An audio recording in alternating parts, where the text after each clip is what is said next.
Hey everyone, today I'm basically filming part 2 of my healing diets and eating disorders series. So if you missed the first video, definitely go check it out. It'll be linked up here.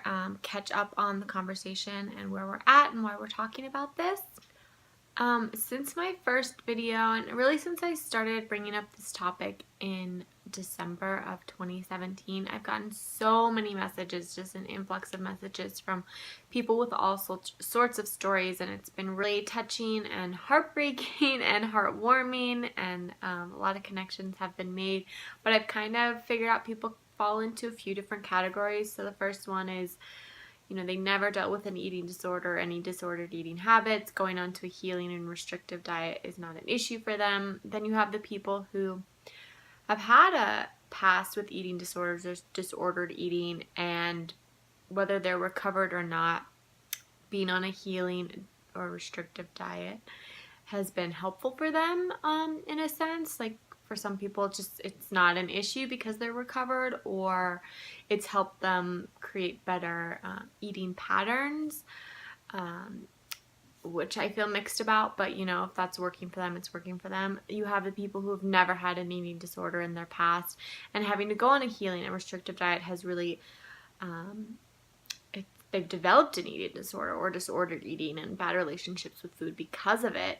And then you have the people who have a history with eating disorders and disordered eating who've been put on healing or restrictive diets or go on them to try and heal.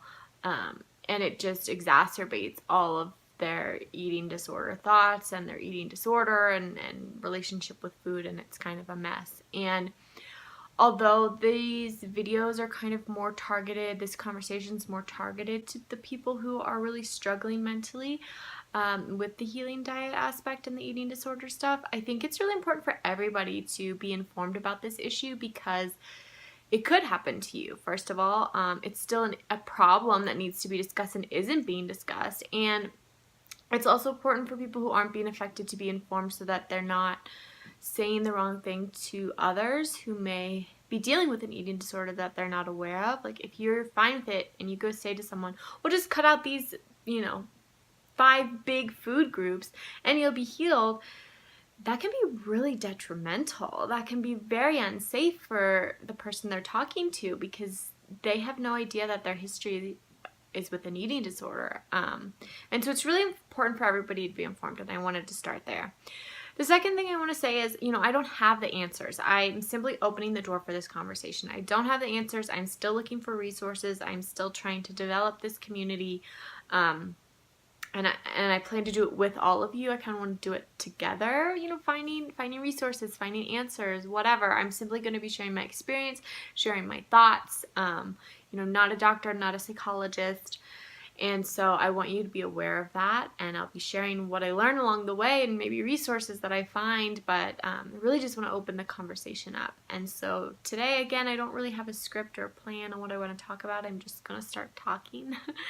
The more I've talked about this, the more other people seem to be talking about it, the more people I've found talking about it, the more people really relate to it, and so I do think it's super important still. And somebody who I really have grown to appreciate and think is a good resource is Jessica Flanagan, and she runs AIPlifestyle.com. I'll have it linked. But she also wrote the book The Loving Diet, which I have not read yet, but I plan to get my hands on.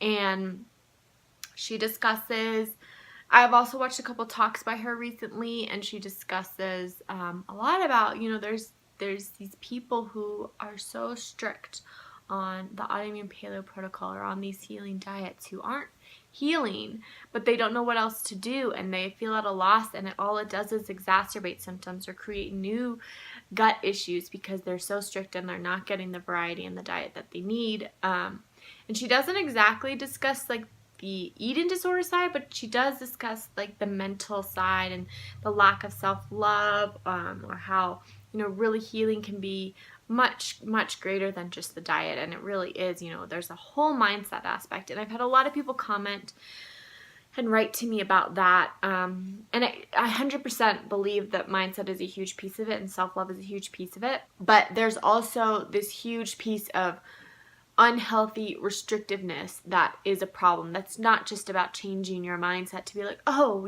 I love myself, so it's okay to only eat 10 foods. There's a huge problem with the restrictiveness that can lead to eating disorders and disordered eating and unhealthy relationship with food that is not just about mindset. And believe me, mindset is huge. I'm totally aware of that. And that might be, a really key piece that we all need to work on, but that's not the main piece I'm talking about. I mean, it sort of is, but it's not, because I want to discuss that we're pushing these super restrictive diets, and where are we getting with that? So many people are not getting better because of that, and so many people are developing bigger, greater issues because of that. Now, something I do want to say is, I just talked about kind of several groups and people who have eating disorders or developed eating disorders or whatever because of these diets. And I want to say that don't be afraid to reach out for help. And by that, I mean finding a therapist or a counselor or something like that. If you need help, don't be scared or afraid or feel wrong for reaching out for help that you need. I see a therapist every week who's been incredibly helpful in the past 6 months. And today I want to talk a little bit about my latest session with her, because I think it may be helpful for some of you as well. So recently, a big thing in the eating disorder community when you're recovering is something called intuitive eating. And I think most of you understand generally what that means, but it means a much bigger thing within the eating disorder community. When you're recovering, essentially, intuitive eating is eating what you want, as much of it as you want, giving yourself permission to eat any food and have it be okay, because eventually, basically by saying it's okay to eat something, giving yourself permission to eat something, even if it's like something not healthy, like ice cream, that eventually your body, you're not going to want it, you're not going to crave it, because you know that you can have it if you really wanted it. And so I talked to her about that, and she was like, you can still, with Lyme disease, I can't just go eat ice cream for 5 days straight. It wouldn't necessarily be productive. There's a little bit of a blurred line here, but let me explain something a little bit more. She essentially was like, you can still practice intuitive eating, because your body is going to tell you, your stomach, your gut is going to tell you whether you tolerate a food or not. Like, if you get in touch with your body and really listen to it, it's going to say, like, yeah, I handle this food fine that's not on the AIP food list. I don't handle this food at all that is on the AIP food list. Like, I can still practice intuitive eating that is beneficial for my Lyme and chronic illness healing. When she first told me that, I was like, no, you're wrong. The more I thought about it, the more I was like, yeah, you're so right. Like, my body will know what it needs and what it tolerates and what it doesn't tolerate. And maybe I handle black beans totally fine, even though they're not paleo. My body might want and need them and handle them fine.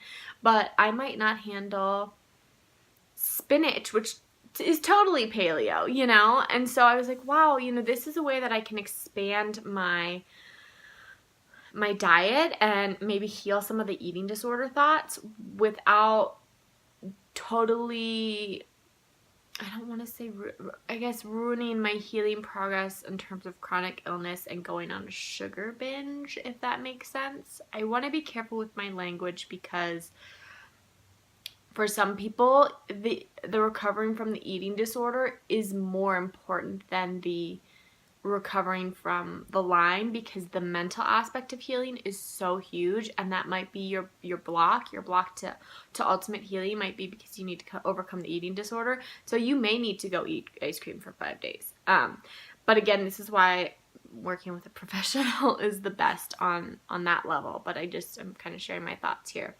And so we discussed this whole idea of intuitive eating and still being able to do that as someone who's healing from a chronic illness. And that was really eye-opening for me, because I realized that I have imposed these rules of these restrictive diets that might not necessarily work for me, because everybody is different. We are bio-individuals. Our biology and our biochemistry and all of that is totally different. There's overlaps as humans, but it's still totally different, and each of our microbiomes is totally different. So just because I use autoimmune paleo a lot because that was what I've tried to follow many times. And I still stick to it in a sense, but like AIP has a certain food list, but that food list might not correspond with my body's biochemistry. I might need to expand it this way and limit it this way, or whatever that may be. And so that's kind of what I'm working on at this time, is like, I know autoimmune paleo is probably the base that I need to start at, but I know that I deal with SIBO, so I kind of have to stick low FODMAP, which eliminates some of the foods that are on the AIP food list. But I think I handle garbanzo beans fine in portions. And so I'm going to start testing that and really listening to my body and being like, am I having a reaction? No, that was like my mental game of, oh my God, this isn't on the list. I shouldn't eat it. But I hope this is making sense. So I just wanted to share that a little bit because I thought it was a really interesting session that we had and might be really helpful and informative for some of you all. But I just want to emphasize, don't be afraid to reach out for help, especially if you're developing these eating disorder habits. And you know that you're struggling and maybe you haven't even told anybody, you haven't told friends or family. Like, it's okay to still reach out and find a therapist or counselor, somebody who you can work with, because doing it on your own is not easy, and I don't suggest it. I've tried to do it on my own for years, and it's really hard. We all need support and somebody to lean on and who can provide help, and it doesn't make you weak if you ask for help. Again, I don't want to make this video super long. I think that's what I'm going to say for this week. I'd love to know all of your thoughts. Leave them in the comments. Let me know what you want to see more of in terms of this discussion. I've thought briefly about maybe starting like a Facebook group where we can all come together and support each other, but I don't know if I'm there mentally yet where I could handle mediating that and necessarily like having all of this eating disorder conversation all the time. But maybe eventually I'll get there. If you guys are really big on it, let me know and give this video a thumbs up, and maybe we can start heading in that direction. But yeah, I just have so much love for everyone in this community, and the amount of support that I receive and the amount of support I send out. I hope that you feel that. I think it's really important to keep supporting each other. So give this video a thumbs up because it helps support my channel. Hit that little red subscribe button. I have to throw this in there, and I will see you all in the next video.